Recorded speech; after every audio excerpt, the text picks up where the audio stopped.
السلام علیکم۔ بٹانی سیریز کا یہ لیکچر آپ کر رہے ہیں۔ اس سے پہلے ہم نے قواعد کی تعریف پڑھی تھی اور اس میں کلمہ اور مہمل پڑھا تھا، ٹھیک ہے، لفظ پھر کلمہ اور مہمل پڑھا تھا۔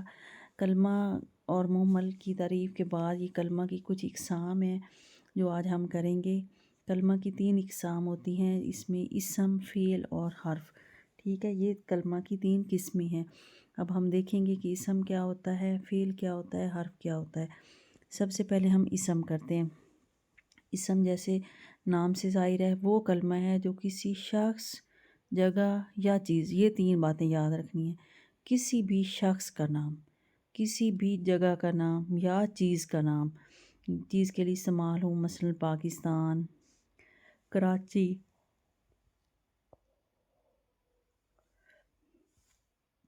لاہور، اسلام آباد، فصیح، ثاقب، شاہد، منتظر، پہاڑ، دریا، سمندر، زمین، آسمان، کرسی، میز، قلم، دوات، گھڑی، کمپیوٹر وغیرہ، یہ سب کیا ہیں؟ اسم ہیں۔ یعنی اس میں کسی شخص کا نام بھی ہو سکتا ہے، کسی جگہ کا نام بھی ہو سکتا ہے اور کوئی چیز کا بھی نام ہو سکتا ہے، یہ اسم ہے۔ کلمہ کی دوسری قسم ہے فعل۔ فعل کیا ہوتا ہے؟ کام، ٹھیک ہے۔ وہ کلمہ ہے جس میں کسی کام کا کرنا، ہونا یا سہنا زمانے کے لحاظ سے پایا جائے۔ مثلا سوتا ہے، تو یہ کیا ہے؟ کام ہے۔ کام کا کرنا یا ہونا یا سہنا زمانے کے لحاظ سے پایا جائے۔ سوئے گا، کھائے گا، کھاتا ہے، پیے گا، پڑھا لکھا ہے، پڑھے گا، وہ آتا ہے، اسلم آیا، عرفان گیا، یہ سارے کیا ہیں؟ فعل ہیں، ٹھیک ہے۔ اسم میں ہم نے پڑھا تھا شخص، جگہ یا چیز کا نام۔ فعل میں ہم نے کیا پڑھا ہے؟ کسی کام کا کرنا یا ہونا، ٹھیک ہے۔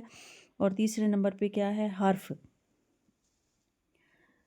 اچھا، حرف کیا ہے؟ وہ کلمہ ہے جو نہ تو اسم ہو اور نہ ہی فعل ہو، مگر اسم اور فعل کو آپس میں ملا کر مطلب پورا کرے گا۔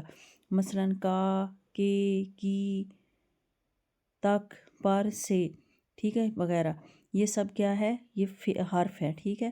اسم، فعل، حرف ہو گیا۔ ہم سب سے پہلے اسم کی تفصیل یہاں پہ پڑھیں گے، ٹھیک ہے۔ اس کے بعد پھر آگے چلتے جائیں گے ترتیب کے لحاظ سے۔ تو اب اسم کیا ہے؟ سب سے پہلا کلمہ کی قسموں میں سے پہلا اسم ہے۔ اسم کی اقسام ہے آگے۔ اسم کی تعداد کے لحاظ سے بھی اقسام ہیں، جنس کے لحاظ سے بھی ہیں، معنی کے لحاظ سے بھی ہیں، ٹھیک ہے۔ تعداد کے لحاظ سے پہلے دیکھ لیتے ہیں۔ گنتی کے لحاظ سے، گنتی کیا ہوتی ہے؟ یا ایک ہے چیز یا ایک سے زیادہ ہے۔ تو 2 قسمیں ہیں اسم کی، واحد، جمع، ٹھیک ہے۔ واحد کیا ہوتا ہے؟ ایک۔ وہ اسم ہے جو کسی اسم کے صرف ایک عدد کو ظاہر کرے، مثلا مکان ہے، طوطا ہے، دوا ہے، مسجد وغیرہ، ٹھیک ہے۔ جمع کیا ہے؟ جمع وہ اسم ہے جو کسی اسم کے ایک سے زیادہ تعداد کو ظاہر کرے، مثلا مکانات ہیں، اوپر کیا تھا؟ واحد، مکان، مکانات ہیں، ادھر کے یہ طائف ہے، اس کی واحد تحفہ ہے، ادویہ، دوا، ادویہ، مدارس، ٹھیک ہے، اور مساجد، مسجد کا مساجد، یہ ہو گیا جمع۔ اچھا، واحد، جمع اور جمع کے ساتھ جمع الجمع بھی ہوتا ہے۔ جمع الجمع اس اسم کو کہتے ہیں جو جمع کا بھی جمع ہو، ٹھیک ہے، جمع سے آگے۔ مثلا ادھر دوا تھا، ادویہ، اور جمع الجمع میں ادویات، ٹھیک ہے، صحابیات۔ جمع واحد ایک، جمع ایک سے زیادہ، جمع الجمع جو ہوتا ہے جمع کا جمع، ٹھیک ہے۔ اس میں کیا ہو گیا؟ ادویات۔ مثلا اوپر دیکھ لیتے ہیں، واحد میں دوا ہے اور جمع میں ہے ادویہ، اور جمع الجمع میں کیا ہے؟ ادویات۔ اچھا، دوسری قسم اسم کی ہے، اسم بالحاظ جنس، یعنی جنس کے لحاظ سے اس کی 2 قسمیں۔ اب جنس کیا ہے؟ یا مذکر ہے یا مؤنث ہے۔ تو مذکر کیا ہے؟ وہ دیکھ لیتے ہیں، وہ اسم ہے جو نر کے لیے بولا جائے، یعنی نر جنس والے اسم کو مذکر کہتے ہیں۔ مثلا مرد، بادشاہ، بیٹا، نوکر، ہاتھی، نانا، لوہار، اونٹ وغیرہ، یہ سارے کیا ہیں؟ نر کے لیے استعمال ہوتے ہیں، ٹھیک ہے۔ مؤنث کیا ہے؟ اس کے بعد دیکھ لیتے ہیں مؤنث۔ مؤنث وہ اسم ہے جو مادہ کے لیے بولا جائے، یہ یاد رکھیں، مذکر نر کے لیے، مؤنث مادہ کے لیے۔ یعنی مادہ جنس والے اسم کو مؤنث کہتے ہیں۔ اب دیکھیں اوپر مارتھا، یہاں پہ مؤنث میں کیا ہے؟ عورت۔ بیٹا، بیٹی، ٹھیک ہے، اور نوکر، نوکرانی، ٹھیک ہے، نانا، نانی، لوہار، لوہارن، اونٹ، اونٹنی وغیرہ، یہ کیا ہے؟ مؤنث ہے، ٹھیک ہے۔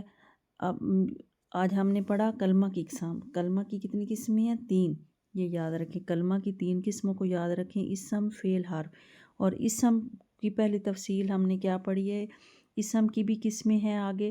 اسم بالحاظ تعداد، تعداد میں کیا آئے گا؟ یا واحد یا جمع، ٹھیک ہے، یہ ایک چیز ہے یا ایک سے زیادہ ہے۔ دوسری کیا ہے؟ بالحاظ جنس ہے، تو جنس میں مذکر مؤنث آتا ہے، نر جو ہے وہ مذکر ہے اور مادہ جو ہے وہ مؤنث ہے، ٹھیک ہے۔ تو یہ قسمیں بھی کچھ ہیں، مرد کو مذکر کہتے ہیں، عورت کو مؤنث کہتے ہیں۔ اسی طرح بیٹا ہے مذکر میں، تو بیٹی کیا ہے؟ مؤنث ہے۔ لوہار، لوہارن ہے، یہ مذکر اور مؤنث ہو گئے، ٹھیک ہے۔